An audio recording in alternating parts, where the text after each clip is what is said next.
Hey Rob, welcome back. We were going to do this New Year's Eve after the Christmas Eve one, but didn't work out. So anyway, just after New Year. Um, so when you started introducing this whole concept, you talked about the fact that when you cut carbohydrates out, it leaves two deficits. One was a food deficit, and one was an emotional management deficit. So we've done a talk now where you've talked about coming off carbohydrates and what people should eat and how they should eat.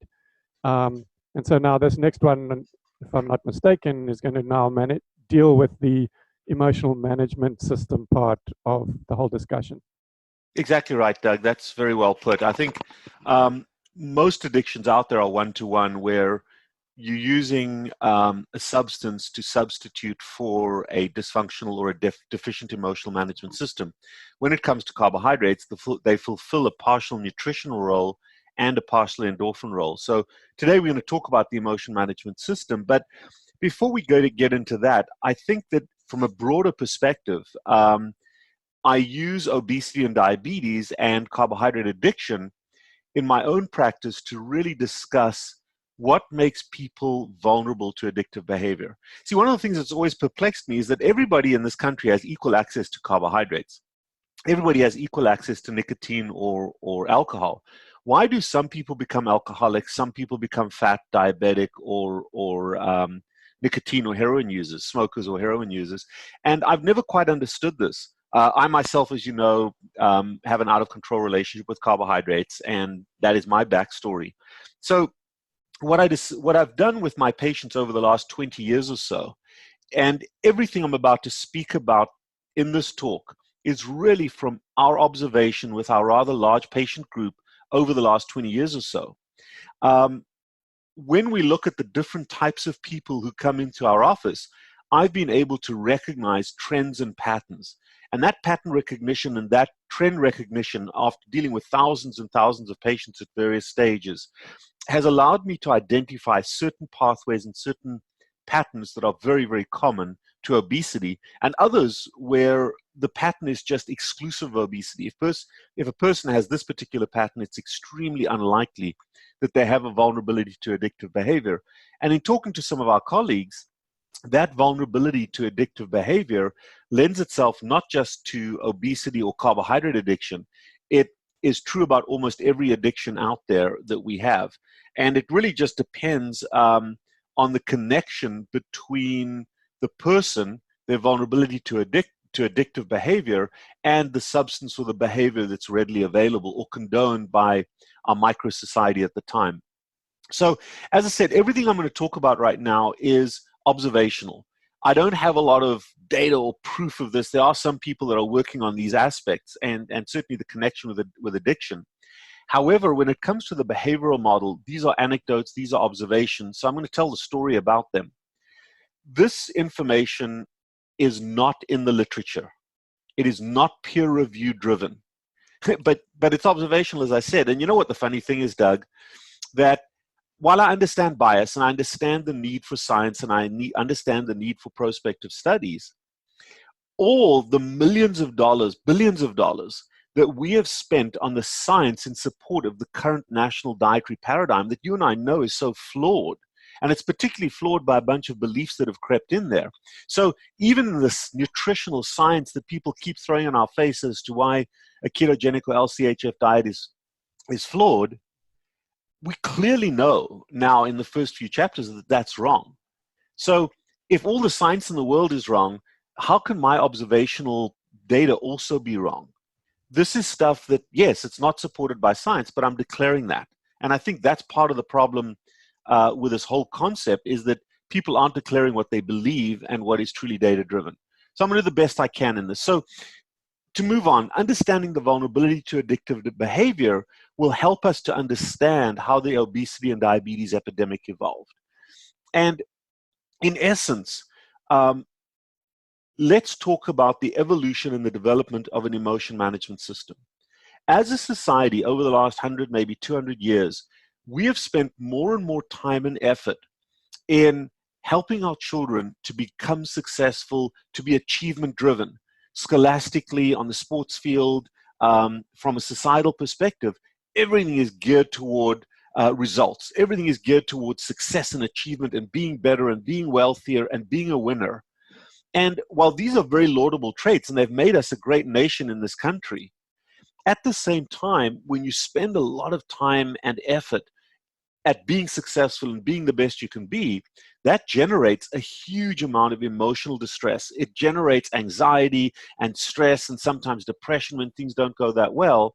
So it is critically important as we teach our kids, as parents, as we teach our kids strategies to be successful in life, we also have to weaponize them with skills and tools and a structure to offset against those emotions, to be able to relax, to be able to have fun, to be able to let go of some of those emotions and process through them and connect with the tough emotional issues that feed those stresses and those feelings. And more as a society, because the emphasis is on success and achievement, we denigrate the very things that require a skill set of pleasure and fun and emotional relaxation. And out of that, two particular parenting styles have become very, very prominent in our practice. And I can tell you that after 20 years of working with obese people, there really are two primary pathways by which this vulnerability to addiction develops. The other key thing about the vulnerability to addiction, it defies the concept that obesity is genetic. Yes, the vulnerability to addictive behavior gets passed down generations because as parents, we get raised a certain way, we become that person, and the best we can possibly do is to raise our kids the same way. And therefore, the vulnerability to addictive behavior gets passed on generation to generation, but it is not genetic. It is behavioral and it is transitional across the generations. So what I've been able to identify and work out from a strategic perspective, because we use this as a tool to help our patients to recover, is exactly what the requirements are of an emotion management system, an effective functional one, and where that goes wrong. The most important aspect of an emotion management system that is effective in both dissipating the feeling, the stress, the tension, whatever it may be, but also connecting you with the issues in your life that are driving the emotion. The requirement of an effective system, it requires time and it requires effort. And it is the investment of effort into behaviors that relax us, that give us a sense of accomplishment and give us a sense of pride. And that pride that we have when we take a task or we have some intention, when we have an intention to do something or a task that we need to do or something we do for pleasure, we put the effort in. And when we put the effort in, the return of the investment of that effort is that sense of accomplishment, that sense of pride that in little increments raises our self-esteem and our self-confidence. And as our self-esteem and our self-confidence grows, we're able to leverage that to put more effort into other fun things where the outcome may not be certain, or where the outcome may not be very good, but we have a lot of fun, we derive a lot of pleasure, we derive a lot of relaxation from the act of doing rather than the act of achieving. And that's a very important component. So when we're raising our kids, the word for this effective style is called authoritative. And an authoritative parent is one that allows the child to figure things out for themselves, to learn within the scope of very strict boundaries. Now, I'll give you some examples as we go through this, but I'll give you a food example right now. When a child comes to you and says, and it's dinner time, and you say, Johnny, you have to eat a vegetable. You've set the boundary. Johnny is going to eat a vegetable because it's healthy for him. But now you engage the kid. What vegetable would you like? I've got a choice. We've got peas, carrots, or broccoli. So Johnny's now participating in the process, and he has a degree of ownership of what he is going to do. Okay, Mom, I'll have the broccoli.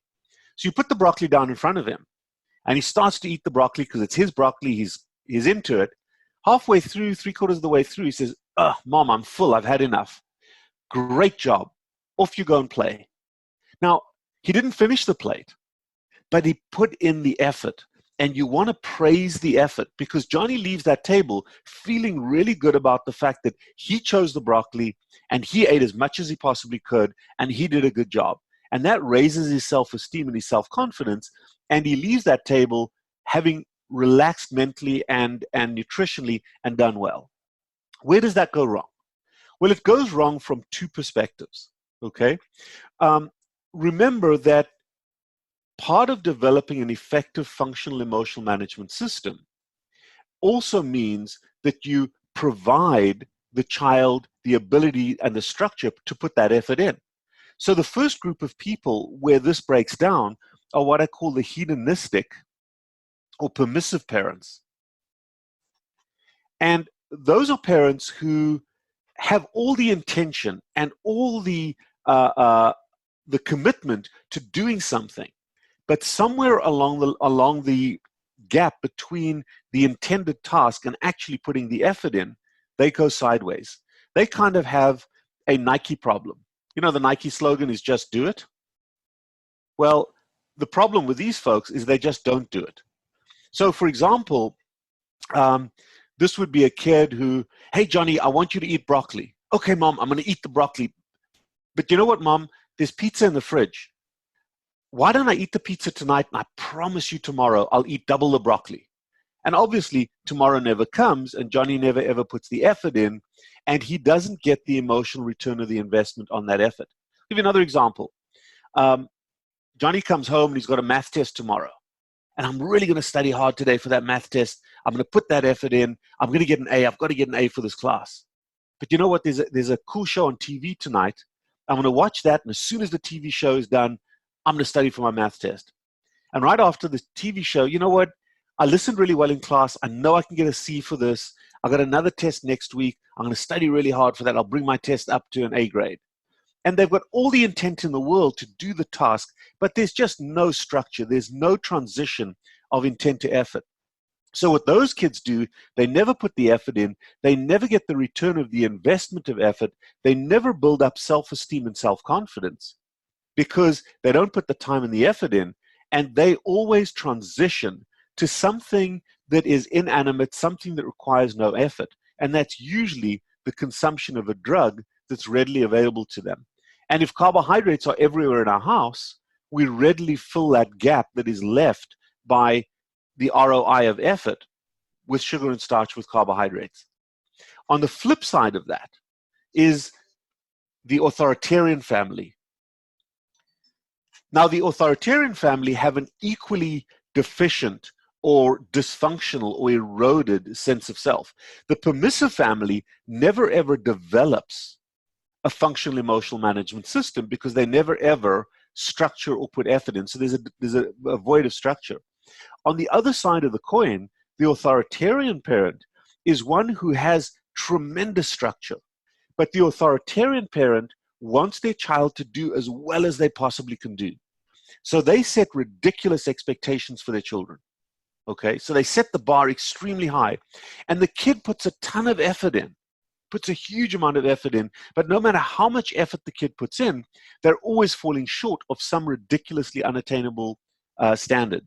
And the very fabric of the thing that should give that kid a wonderful sense of well-being becomes distorted and eroded because they were never ever good enough.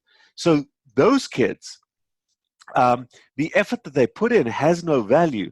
It becomes eroded because of this expectation that they never achieve. And therefore, the very source of their emotional reprieve becomes a source of distress. And they then develop a dysfunctional emotional management system where they're never good enough, and they triangulate very readily to consume a drug to fill the space that was left behind because effort was never ever qualified. I'll give you a few additional examples. When you've got a 3 or 4-year-old child and the child says, hey, Dad, I want to play soccer. What's the first thing that most American parents do? They either said, no, soccer's no good for you. There's no value to it. So they discount the effort over here. Or what they do is they put the child on a team. They enroll the child on a team. And then the child goes to practice and they play matches and they have to win. And if they lose, they feel terrible. And if they're not good enough, they sit on the bench. And you run up and down the sideline and you're cheering for them and telling them, kick the ball, and oh, that was bad. And that's what the authoritarian parent does. So what they do is they take the very fabric of something that should be pleasurable and should be fun for that child, and they turn it into a darn math exam. So that it's all about competition, it's all about winning, and it's all about being the best you can be. The right way to teach a child how to play soccer is, hey, Dad, I want to play soccer. Buy the kid a soccer ball and go outside and kick the ball with the kid. Make it fun, make it special, make sport exciting and pleasurable for the kid, and praise them for the fun that you had rather than the result you achieved. If they're good, that's fine. They can go on and be competitive. But ultimately, I'm terrible at sport, but I love sport because I was raised in a way of fun and pleasure out in the backyard. And yeah, I played on a few teams, but what I always have in my life is the camaraderie and the enjoyment and the pleasure and the fun of my teammates and of the people that I hung out with in the backyard and kicked the ball without goals. That's what matters, and that's when something stays with you as an emotion management system.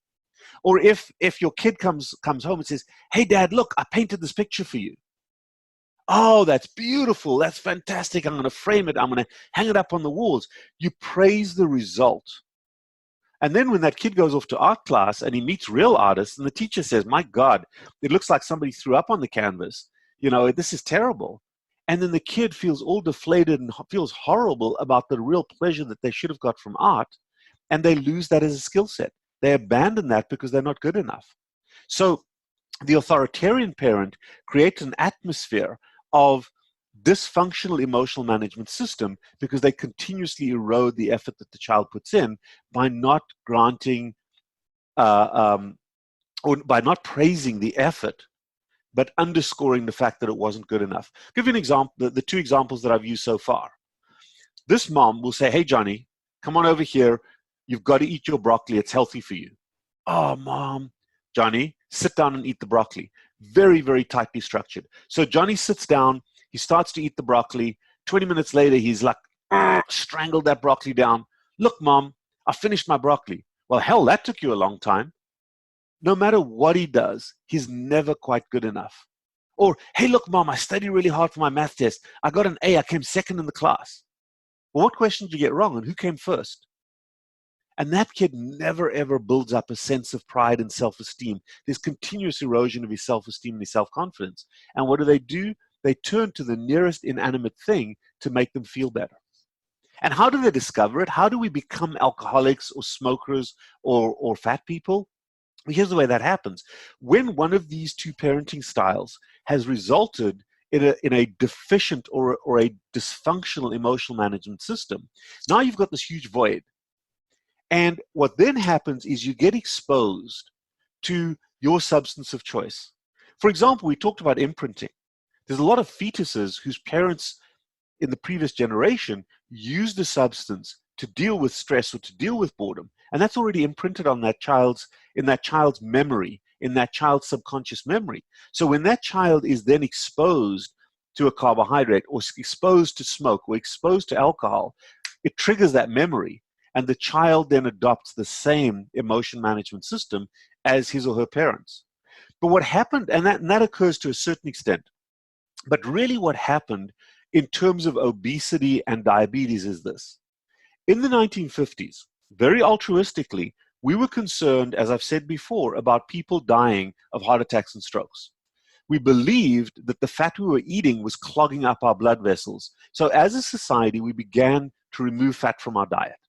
And we began to demonize fat, and we created a sense of lipophobia. Well, food tastes like crap when you take the fat out. So what did we add in to improve the taste of the food? We added in sugar and starch. And in the late 60s, early 70s, more and more sugar and starch arrived in the food. And not only did we put the food in the diet, but by 1977, the American Dietary Association was telling us that carbohydrates were essential and carbohydrates were vital in our diet. So they were telling us that this was healthy food. Well, when someone who eats carbohydrates and believes they're doing the right thing, we feed our kids the Cheerios and the rice cereal as babies, and we feed them the cornflakes, and we feed them the whole grain cereals and things. Well, and in an effort to make the kid so-called healthy from a nutritional perspective. And then the child finds, wow, when I eat this Cheerios or whatever it may be, for the first time in my life, that subconscious stress, that tension that I feel is just being resolved and dissipated. They now start eating and drinking the carbohydrates that are freely available, no longer for the nutritional value, but at a subconscious level, they create a whole environment of access to carbohydrates as a way to help them to deal with this dysfunctional or deficient emotion management requirement. And they develop over time this out of control, excessive relationship with carbohydrates. In exactly the same way, the earlier example I used of the person who had knee surgery and became addicted to Percocet. They start out using 2 or 3 a day. They become tolerant to that. They increase. And by the end of the day, you've got somebody who's taking 40 to 60 Percocet a day, and it doesn't bat an eyelid. You and I take that, we drop dead. Well, in exactly the same way, these young kids, these young people, develop a tolerance to the sugar and to the starch. And it happens both physiologically as well as psychologically. And over time, they eat more and more and more to be able to get the same emotion management effect. The problem with that, now they're inducing insulin resistance, they're getting diabetes, they're getting enormous, they're becoming morbidly obese. All of those things are happening to these people because there's this massive requirement for more often, more carbohydrate, and they build up that relationship. And by the time we get to them as physicians, when they're obese or diabetic or have hypertension or polycystic ovarian syndrome, that relationship is way out of control. Just like what we're dealing with now with the opioid epidemic, where all these people are highly addicted to opioids, and when we take them away, their pills away from them, they're stranded.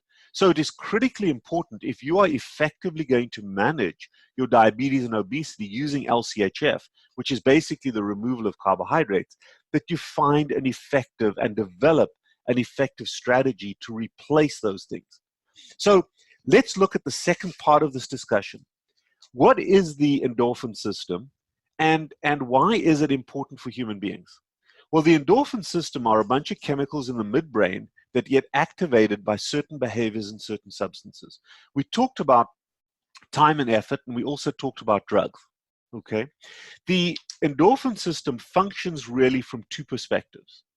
The first one is that the human brain can focus for around 15 to 20 minutes at any one time, and then it has to take a break. The human brain, no matter how smart or how practiced you are, cannot focus for longer than about 20 to 30 minutes at any one time without taking a break. What we do as human beings to activate the endorphin system to give us that break throughout the day primarily defines who we are. The smoker is always looking for a cigarette. The fat person is always looking for a snack. The chatty person is always looking for someone to break the tension or make a joke or talk to somebody. Everybody, the golfer is always looking outside for what the weather looks like and when their next ability to go out on the golf course is. Everybody is wired primarily to activate that endorphin system to give them that break every 20 to 30 minutes. And if you're listening carefully, you can talk to anybody or even look at somebody and know exactly what that dominant endorphin releasing mechanism is. And when you're dealing with carbohydrate addiction and you withdraw those carbohydrates, you want to find an equitable replacement for that first role of the endorphin system, which is the 30-second, 10-second, 20-second, 2-minute little break that your brain takes so it can refocus. So, for example, if you're dealing with a smoker, once you quit smoking, a lot of smokers turn to gum.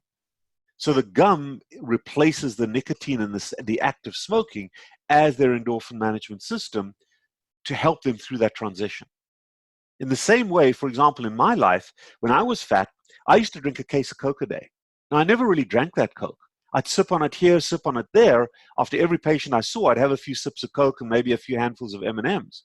Well, of course, that's going to make me obese over time. However, when I decided to change, it was critically important that I maintained the structure of that Coke and the M&Ms. But instead of having that little snack, I used something called a bridge. Remember, a snack is an emotional management event that contains calories. So it's something we eat for our brains that contains calories, and while it has an effective endorphin activating role, it also adds to the caloric load and makes us fat and diabetic. A bridge is something that you can consume for the emotion management system value, but it has no calories. So I went from Coke as my snack and M&Ms as my snack to coffee that I forced myself to drink as my bridge until that became the thing that I love to do. Now, 16 years later, I look at a can of Coke and it's disgusting. But where the hell's my coffee? And if my coffee's missing, or if someone's put sugar in my coffee, bad things are going to happen. So I'm as dependent on that bridge. Is it perfect? No, but it's a hell of a lot better than the Coke I had. And that's one of the reasons why I don't have a problem with artificial sweeteners.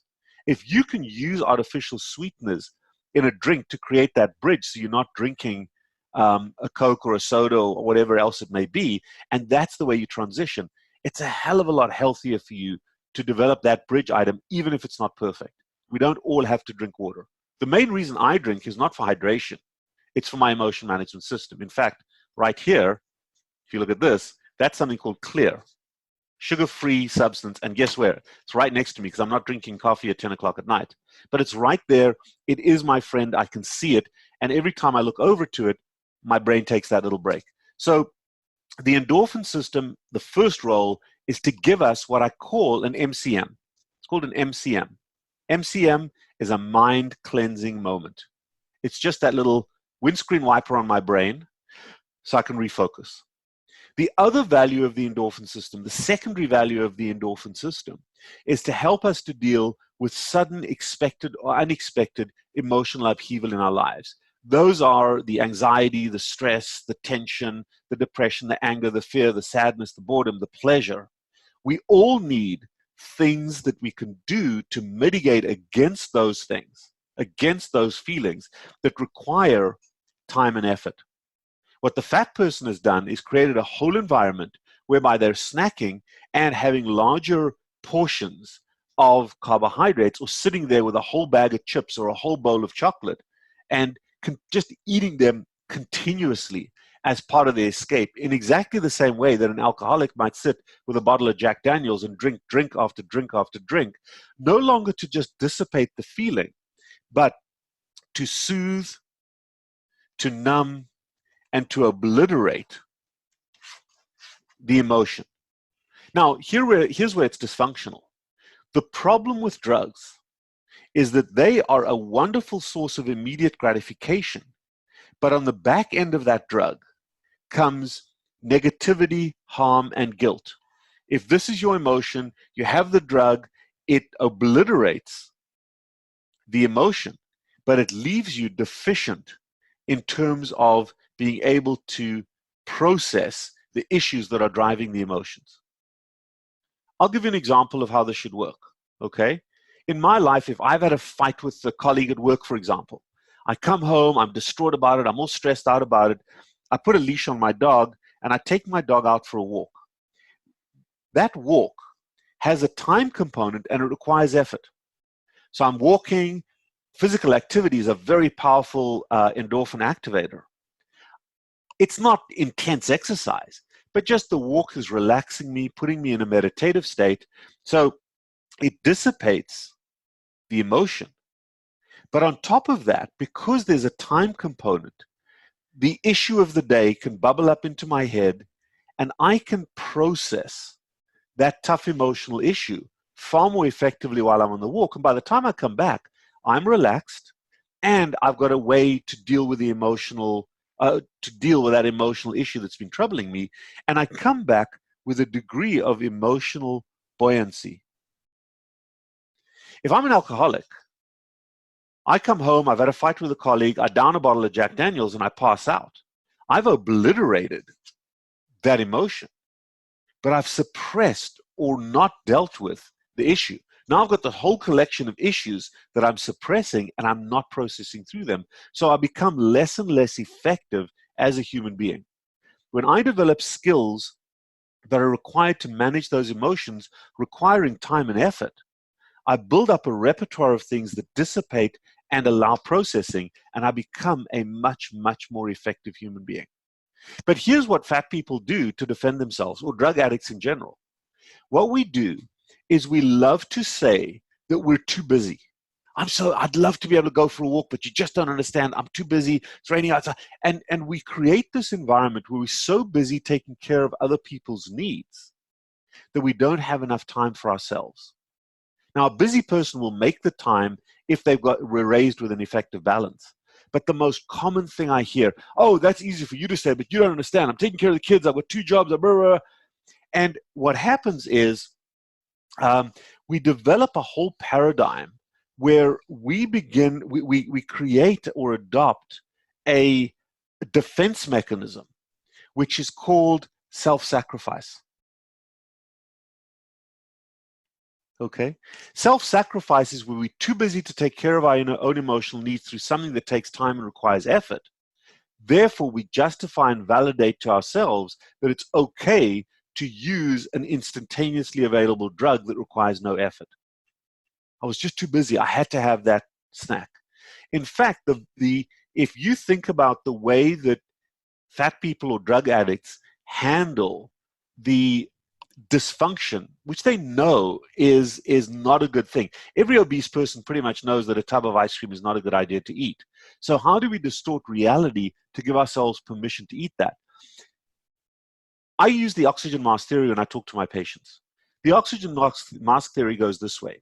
You're flying on an airplane with 2 young kids, 3 and 4 years old on either side of you, and suddenly the cabin pressure goes down and 3 oxygen masks fall from the ceiling. Well, what do most obese people in my practice do with those masks? The kids are sitting there gasping. Of course, they put the masks on the kids first. And here's what I tell them. If you're so busy putting the masks on the kids, guess what? You're not breathing clean oxygen. You're dead. Of what value are you to those around you if you're dead? The right thing to do, and they'll tell you this on the airplane all day long, every time you fly, they'll tell you the right thing to do is put your own oxygen mask on first.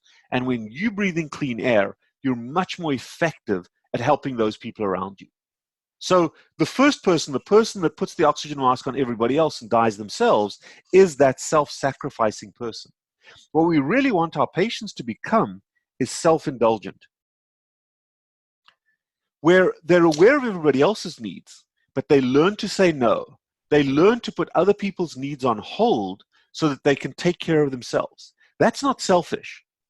A selfish person is the person that grabs all 3 oxygen masks and puts them on and doesn't share at all.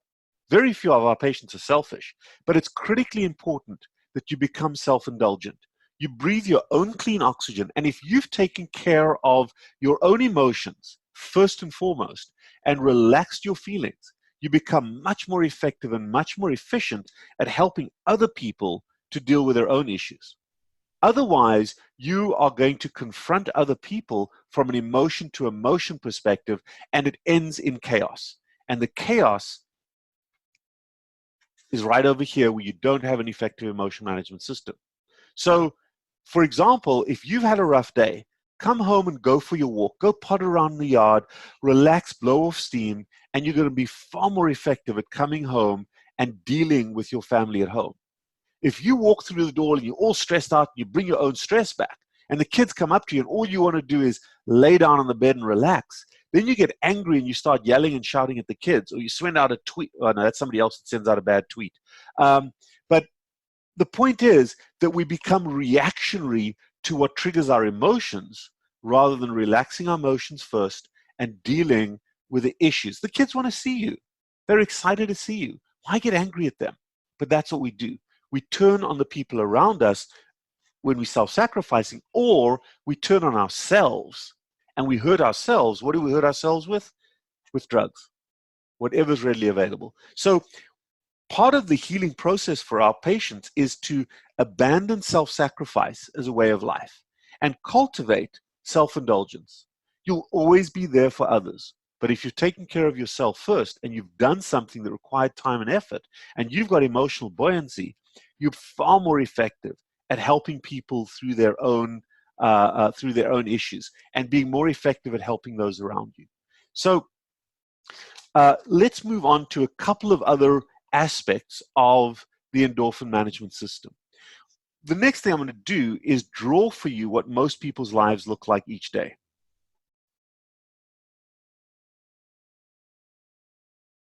And this diagram over here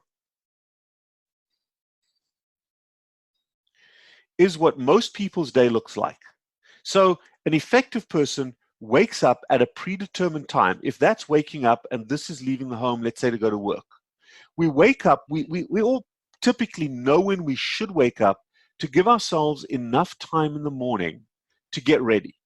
So preparation is vital. And what do we do as parents? We teach our kids how to brush their teeth, comb their hair, get dressed effectively, so that we teach our kids very readily how to prepare themselves for their day from a physical perspective. But there are two critical aspects that prepare us emotionally and mentally for our day that we've abandoned because we're just too busy and too exhausted and too tired. And those are planning and pride.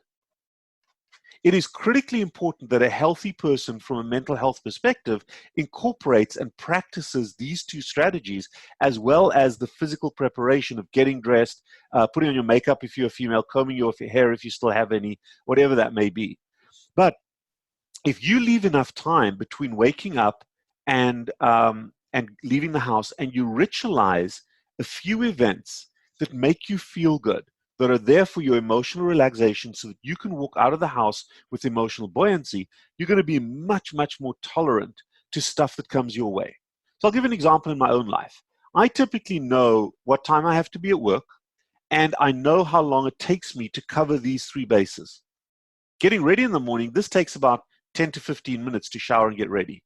Okay, so at the shortest, it can take me about 10 minutes to walk out the door. But if I just prepare myself physically and I run out the door because I'm late, I'm leaving with chaos. I have no idea what my life looks like. I've got no emotional buoyancy, and I'm all stressed out when I leave the house, and I'm very emotionally vulnerable.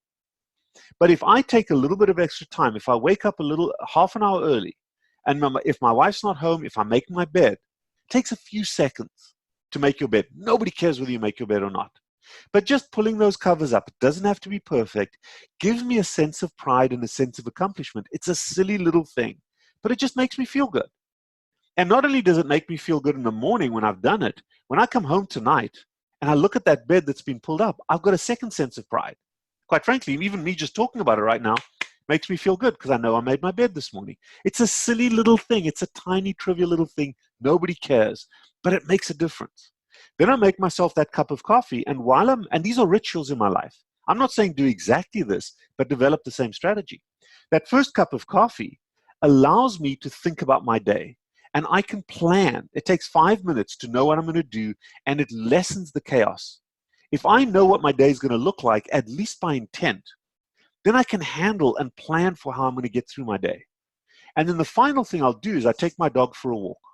Now, maybe 5 minutes, maybe 10 minutes, or maybe 15 minutes. But now I've got that planning down. I've got the pride. I've got the emotional relaxation of making my bed, taking my dog for the walk, and thinking through things. So when I leave my home, I've got a degree of emotional buoyancy. Now I'm driving down the highway, and I'm singing to myself, whatever it may be, and some arsehole cuts me off on the road. What do? Because I'm feeling good about myself, I'm not going to let his bad day spoil my bad day. So you back off. And you let him go on his way, because you know he's not doing that intentionally to you. He doesn't even know you're there.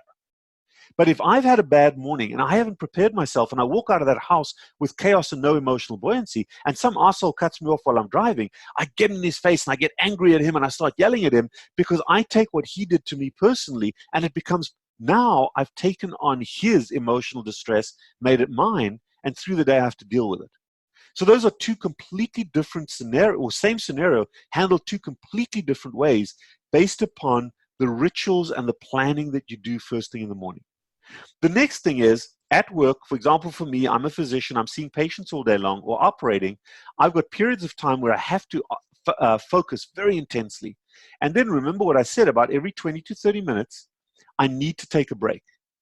The need to take that break is absolute. Your brain, whether you are in the passenger seat or the driver's seat of that break, your brain will take a break, okay? If you're in the driver's seat, you've figured out what it is that you're going to do here. For me, that's a cup of coffee. And I don't care how far behind I am, I always go back to my office for a few seconds, have that sip of coffee, process what just happened with the last patient, put it to rest so that I can focus on who's next. And then I'm going to deliver the most focused, best quality of care because I'm focused and I've let go of the previous patient. If I just bounce from patient to patient, now I'm taking the previous patient in my head in with the next patient and I lose that focus. And it doesn't matter what work you do, what you do in your life, even if you're not working. The same is true. You want to be able to segmentalize and compartmentalize your day so that you don't build up the stress and magnify it. If, for example, you study for an exam, and I see this with my kids, and they're a little bit behind and they don't have time, and they should be taking a break over here, but they don't have time, guess what happens? Your brain says, hey, dude, I've got to take a break. But the first thing it does before it actually does anything to take a break is you start losing focus.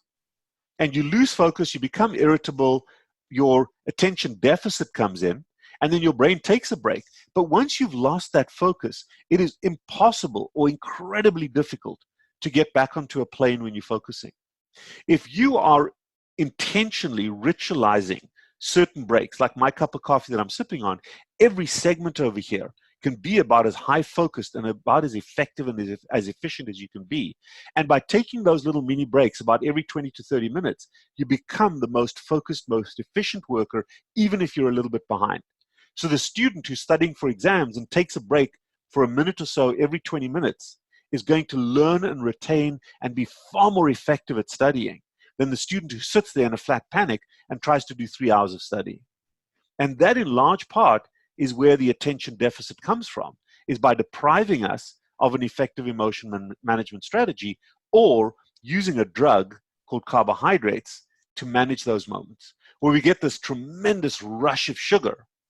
And of course, our attention becomes deficient. Now, the next thing that happens pretty much every day, life throws curveballs at us. This is an emotional or a sudden unexpected thing that happens in our lives. If I only have carbohydrates in my toolkit and I don't have access to them, I'm getting angry at the world. I'm stepping into and reacting to the emotion of a situation.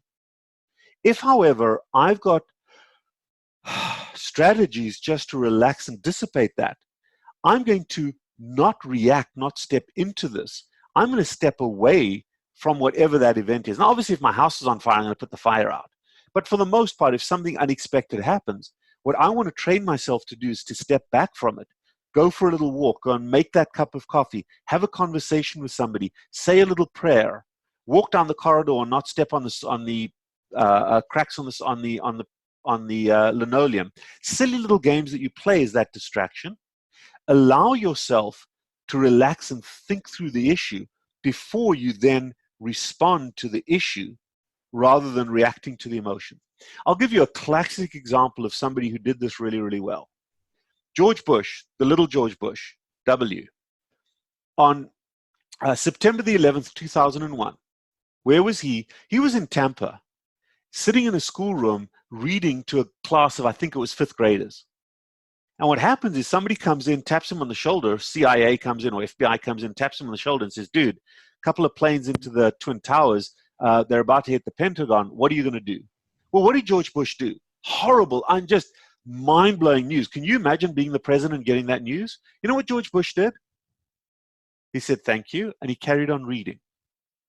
Now, I know that in his head, there was turmoil happening because this was a sudden, massive, unexpected event. But whether he did it intentionally or not, by carrying on reading, he was able to dissipate and relax that immediate sudden horror and that tension and that stress and the anxiety that must have come with that knowledge. And maybe over the next 4 or 5 minutes, while he continued to read and while he continued to get that positive feedback from the kids, he was able to formulate a more effective response to the issue of this terrorist attack. And when he left that room, he had at least a plan of action rather than just hitting the button or going ballistic with crazy ideas because he was reacting to the emotion of the situation. And like him or hate him, he was very, very effective during those early days of 9/11, which was an incredible time of emotional upheaval in this country. So he had a good strategy and it helped him to focus and respond to the issue rather than react to the emotion. The next thing is anytime the pace of your day changes. That's always an emotional event. So when I was fat, I'd leave work on the way home to a healthy meal, and I'd stop at McDonald's for a McFlurry. The McFlurry was my way of relaxing. M&M McFlurry, had to be M&Ms, was my way of relaxing on the way home because I was a fat guy, and those carbohydrates were that relaxation point. Well, I don't carry a wallet on me, so I can't buy the M&M McFlurry. That's how I solved that problem. I also got a dog, so the very first thing I do when I get home, my dog's right at the door. Before I walk into the house, I take my dog out for a walk. 1 minute, 5 minutes, 10 minutes, 20 minutes, doesn't matter. So that by the time I walk into my house, I'm relaxed, I've put my day aside, I've dealt with the issues, and I can interact effectively and responsively with my family. I don't bring that baggage in. Then, because I'm on a 23, and we've talked about this before, 23-1 or a 16-8, I'm getting ready to have my meal, but because I'm relaxed, I don't have to rush into the house and open the fridge and hit the fridge like most obese people do and like I used to do before, because I don't need eating and drinking as my emotion management system.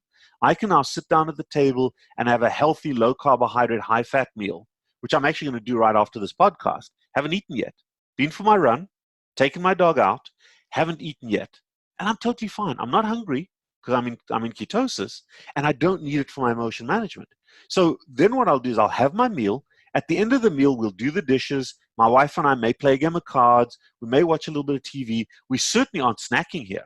I may even make myself some tea, have a cup of warm tea, and then I'm going to go to bed, because the danger time for me is this relaxation time, but I took care of it right when I left work rather than allowed it to build up and become part of my emotion management system just before I go to bed. And I don't mind eating later at night. What do carnivores do before right after they've eaten? They fall asleep. Okay? It's the herbivores, it's the vegetarians that have to poop right after they've eaten, so the cow stays awake all day long because he's grazing all day long. Well, I'm more like a lion or a dog. I'm going to fall asleep right after I've eaten, and that's absolutely fine, because my greatest danger time is between dinner and bedtime, where I'm most vulnerable to do something wrong. I don't have access to carbohydrates, but if I really let myself, I'll go grazing, I'll go snacking. No, I have my meal, do something just to end the meal and to give me that relaxation, and then I go to bed and I set my alarm so I can do it all over again. This requires structure. It doesn't have to be totally intense, but it requires understanding the role of the emotion management system and creating a structured environment that feeds that emotion management system in a ritualistic way, and then having skills and tools that we do to dissipate sudden unexpected stress. Now, the final thing, we talked about time and effort. Well, there are 5 genetically predetermined endorphin categories, endorphin activating categories that we as human beings have used for our entire existence that promote the species. And remember, the endorphin system, that relaxation, is part of helping the species to survive. So the first one, the first broad category, are called the creative arts. And remember, the goal here is emotional dissipation and time that allows issue processing. So a little bit of a meditative experience that allows us to connect with and process issues in our lives.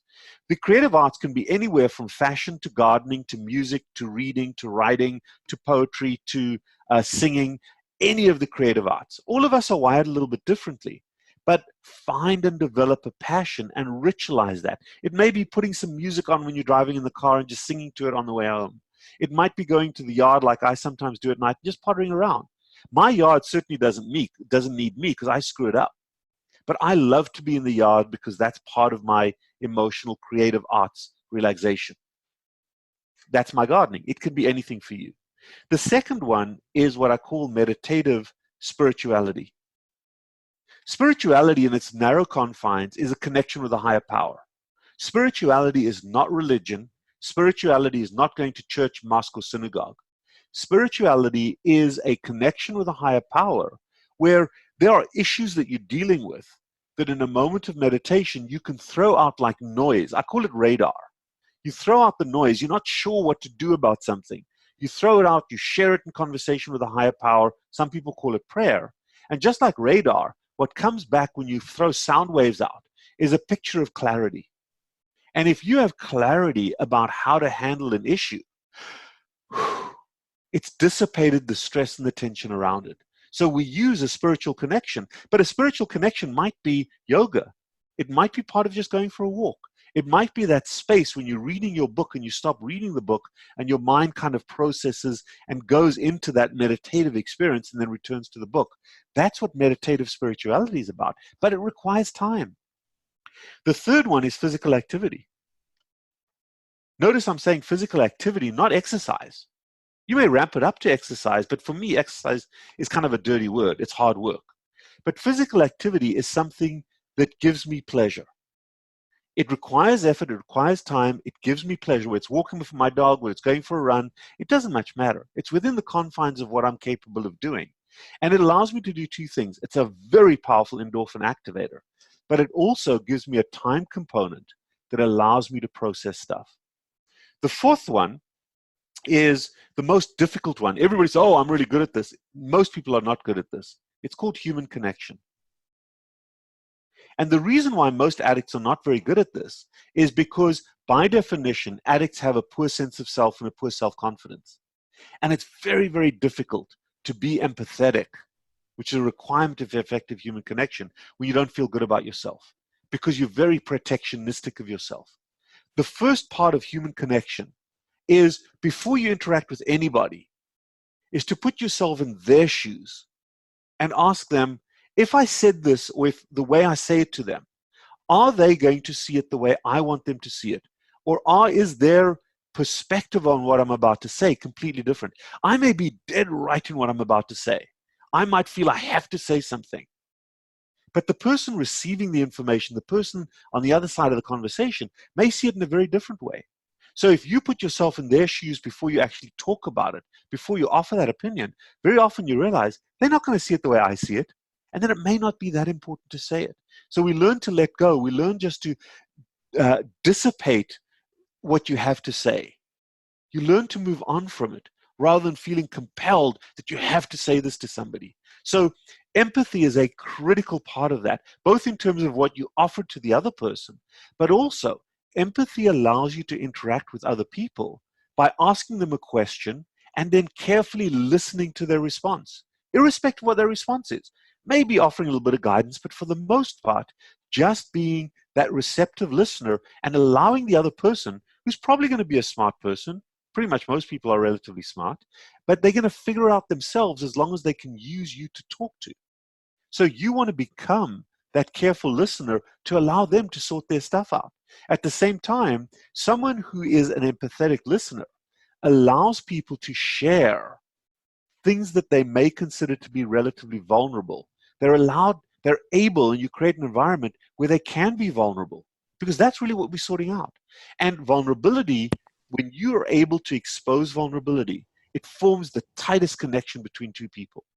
So the other part about human connection is not only to be empathetic and create an empathetic environment, but also to have the self-confidence and the self-esteem to expose your own vulnerabilities, things you're not pleased about, things you're not sure about, things you're afraid of, and be able to talk it through in the presence of someone. Now, you don't have to go and stand on a soapbox on the corner of the street and yell out all your deepest, darkest secrets. That's not what I'm talking about. But I'm talking about having a few tight human connections where you can share stuff and you're not afraid to do that.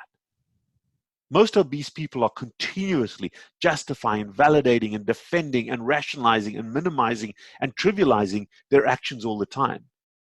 We're making up for what we perceive to be broken parts of ourselves. As you develop self-esteem and self-confidence, you become comfortable exploring and exposing those very things. Because here's what changes. A question that I learned from a woman by the name of Brené Brown, who I would strongly recommend everybody Googles. But Brené says this, and it's a beautiful, beautiful concept. And I had to completely change my mind. In fact, it took me 3 months to just understand what she was saying, let alone change my own mind. Not only by belief, but by intent. I'm going to ask you this question, 2 questions, and it's a yes-no answer. So do this for yourself. Do you believe that every day the people around you, for the most part, are doing the best they can? Yes or no? I'd say yes. Yes. The second question is, do you believe every day the people around you, Do you believe every day that you yourself are doing the best you can? Yes. Okay. Doug, the reason you're not fat is because you gave the right answer to both. Okay. The way it works is people generally in my office, in my practice, when I ask them those questions, by far the majority of people don't believe that the people around them are doing the best they can. They don't have that empathy for the people around them. So they say, okay, no, people around me are not doing the best they can every day. The problem with that is that you're saying, okay, you're doing this. I believe you should be doing this. So you are taking your expectation of them and holding them to a standard that the conditions of their particular day may not be able to be up to. In other words, you are being very self-righteous and very judgmental of what your expectations are of somebody else. If you and therefore you typically say, no, people are not doing the best they can around me. What you've done is, and I know you to be a very empathetic, caring, kind person. That's who you are as a human being, and it's a beautiful attribute. But you put yourself in their position, say, you know what? Given the tools, given the structure of their day to day, yeah, most people are doing the best they can. And that is a very empathetic, very connecting ideology to have. When you say, no, people aren't doing the best they can, you're judgmental, they perceive you as being self-righteous, and they alienate you, and you don't form that human connection. And that's not okay, but it's kind of okay. More importantly, there are very, very few obese or diabetic people, type 2 diabetes, who are going to give you the yes answer when it comes to themselves. By far the majority of patients in my office do not believe they're doing the best they can. They're very hard, they're very down on themselves, they beat themselves up all the time. And every time they make a mistake, they beat the snot out of themselves for what they didn't do. They screwed up. I ate the tub of ice cream. I'm a terrible person. And the culture, the diet culture, is always a punitive one. What words do we use? You cheated, you screwed up, you're a fat person, you're lazy, you're all the horrible, horrible negative words that reinforce the fact that I'm a terrible person and I'm not doing the best I can. And when you don't believe you're doing the best you can, you are self-deprecating and you are judgmental of yourself, and it is incredibly erosive to your self-esteem. The reality is, given the scope of your current capabilities, every human being is doing the best they can every day. So the concept that we like to foster, I don't care what you did today, you're doing the best you can. However, as a caregiver, as a physician, how can I help you? What tools can I give you, or what tools can you use to do even better tomorrow? So I'm proud of what I did today. Yeah, I may have made a few mistakes, but here's what I'm going to do tomorrow to make myself even better. And if you're challenging yourself in the future continuously, you're making improvements. But if you're beating the crap out of yourself for being a bad person, that's a problem. And in addiction management, the final piece, everybody makes mistakes. No human being ever quits smoking the first time they try. They may go a period of time not smoking, and then something causes them to relapse. And what do? You may be a little bit upset with yourself, but you're proud of the fact that you quit smoking for a period of time. And when you're ready, you crumple up the cigarettes again, you throw them away, and you see how far you can go. So every addiction is populated with mistakes. And what the world out there does, the diet world in particular, is it condemns us for our mistakes. You cheated, you're a terrible person, as I've said. No, mistakes happen. What you want to do, and the problem with addiction, is that when we make a mistake, we're so petrified of condemning ourselves that we develop this wonderful, sophisticated system, as I've said, of validation and justification and trivialization and minimization and rationalization. And we massage a mistake to the point that when I'm done with a mistake, it didn't even happen. And if the mistake didn't happen, I'm okay, and there's nothing for me to fix. And I slide back into eating carbohydrates like crazy, and it's 3 months later and 20 pounds extra before I realize, oops, I'm in trouble here. The same is true for an alcoholic. The same is true for the heroin addict that grant themselves permission. If an alcoholic was sober for a year, went out and had a complete bender, and the next morning woke up and said, man, that was terrible, and they used the skills and tools they've developed to get back on track, while that bender wasn't bad, it wasn't awful, it wasn't great, but if they get back on track, they're fine. But guess what? No alcoholic does. So the key things that we help our patients to do when they make mistakes, and everybody does, the first step, and the sooner you can go between the mistake and ownership. Yes, I made a mistake. I acknowledge I did this. I was doing the best I could, but I made a mistake. And you go back and you analyze how and why that mistake happened. Okay, my wife tied me up with duct tape, put a funnel in my mouth, and poured Coke down my throat. It happens, okay? No, there was ice cream in the fridge. I'd had a rough day. I didn't take my dog for a walk. I ate the ice cream. So you analyze what happened because you can't change history, but you can have an awareness of how it happened. And then you make a correction and you create a pattern or you create a corrective action. So CAPA, a corrective action plan, so that when you're in the same circumstance in the future, you handle yourself differently. And what we talk about when we make mistakes is the concept of OAC, ownership, analysis, correction. And in that way, you can have ownership of the fact you made a mistake, figure out what you did, and correct it immediately. And if you can shorten the time between making a mistake and correcting it, the damage isn't that bad. And you actually learn tremendously from it. And you don't beat yourself up. You become encouraged. Hey, I got this. I can handle this. I am a normal human being. I've got frailties. I've got vulnerabilities. Let me get back on track. So managing mistakes is as important as being abstinent on the carbohydrate side. And if you put that package together, if you understand that obesity and addictions are a source of dysfunctional or deficient emotion management systems that begin before we're even born, and it's not our fault. It's not our fault that we filled that space with a substance that caters to our needs, but not effectively. It's not our fault. But it is incumbent upon ourselves when we work at getting rid of that substance from our lives to fill that hole, to fill that deficit with a variety, a strategy, a diverse strategy of emotion management tools that are creative, that are meditative, that are part of our physical activity, that are part of human connection, and also part of our sexuality, which is the fifth one that I missed over there. Part of our sexuality, if we fill that void with those things, the likelihood that we're going to slide backwards is extremely low. And most importantly, it makes us more effective human beings. So that's really the phases that we go through. The stages of change are contemplation and ownership at first. Yes, I have an out of control relationship with carbohydrates. I have that problem. I own it. I want to make a change. The second stage is, okay, how's that going to happen? It's planning and preparation to get rid of the carbohydrates and start practicing these other ways of taking care of my emotions. And then as that change progresses, you remove the carbohydrates and replace them with other things to do. I call that the divorce or the deprivation phase. Because it sucks. You're killing your best friend and you haven't replaced them with anything yet. And then you start to see your weight go away. You start to see your diabetes go away. You start to get that confidence and you enter the success phase, which is the phase where you're actually doing. And you're leveraging the change in your body, the change in your illnesses, the change in your mentality, your self-confidence, your self-esteem to challenge yourself to do more and more. And then when you've got robust, good self-esteem, good self-confidence, you go back from an introspective perspective. And you look at, okay, how did this happen to me? And what lies in the future? What weapons can I use? Can I develop within myself to prevent this ever happening again?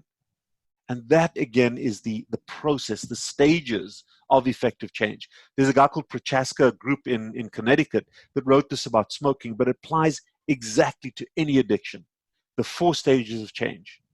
The contemplation, the preparation and planning, the action phase, and then the maintenance phase, or I call that the consolidation or introspection phase.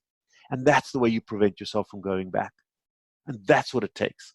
So the goal is to understand this from a pragmatic perspective and practice it and ritualize it and bring those commodities into your life so that you depend on those and you turn to those at sudden moments of unexpected stress rather than going back to the fridge and the pantry as your primary fortress of solitude.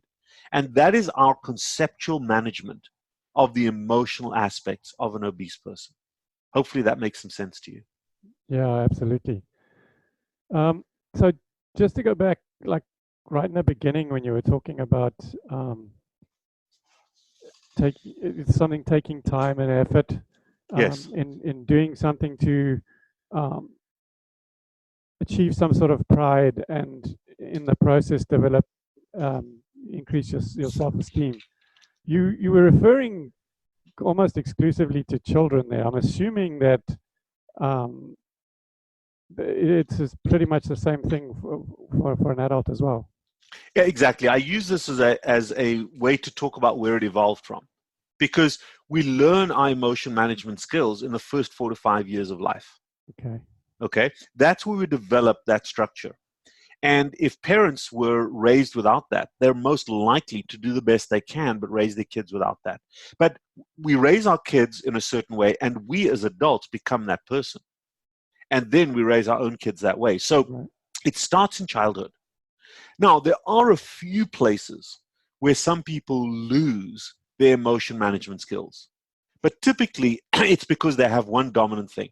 Think about the athlete who all they do morning, noon, and night trains, and all they're doing is they're training, and they're exclusively athletes. They're running, 100 miles a week, and they're training, and they sleep, eat, drink, and breathe exercise. And then they get run over by a car, and they broke both their legs. Now they got nothing. They got nothing. And that person has no diversity. And they fall into this tremendous depression, and very often they do bad things to themselves. Okay? What you want is a strategy, a skill set that is diverse. And that diversity, that pleasure, that fun, we develop in our childhood, but it defines us as adults. So you can talk to any adult person, and you can define exactly what their emotion management strategy is, what that dominant one is. They will declare it within 5 minutes of seeing you, or 5 minutes of you seeing them. If you listen for it, if you smell for it, if you look for it. The fat person's easy, the smoker's easy, the alcoholic's easy, the sports person is easy, the empathetic person's easy, the religious lady's easy, the chatterbox is easy, the soft, mushy person is easy. All of those people are very, very easy to identify. And if you're attuned to it, you know exactly what that formula is that person uses for their emotion management, because it's in our head all the time. Does that make sense? So we develop it as kids, but you're absolutely right. It defines adults and kids equally. I just used some examples from childhood. Yeah, it's just as important for an adult to keep working on establishing or continuing to build on their self-esteem as well. So Absolutely, it's an everyday. See, this process never ends. They're just milestones along the road. And the beauty about having self-esteem and self-confidence is that as an adult, you're willing to take on challenges, things that could potentially have fun, even if they don't turn out like you want them to turn out. So it might be, hey, I want to learn how to play the guitar. I may suck at it, but I may have a lot of fun doing it. Or, hey, I may want to go on this vacation. I just need to take a couple of days away from work and have some fun. And very, very few people that introduce pleasurable things into their lives are going to do it at the sacrifice of hard work and achievement and accomplishment. If you're a hard worker, an achiever, and someone who's successful in your life, that's not going to change. But you're going to improve it by introducing emotion management skills. So when people say, oh, well, I went on all these vacations, and I did all of this stuff, and I was never able to achieve or be successful, they were never going to be that person in the first place. Does that make sense? Yeah. No, I love this. I've always felt like it's that missing piece for so many people that it's so easy to tell people you just need to give up carbs, but in reality, for most people, that's much more easily said than done.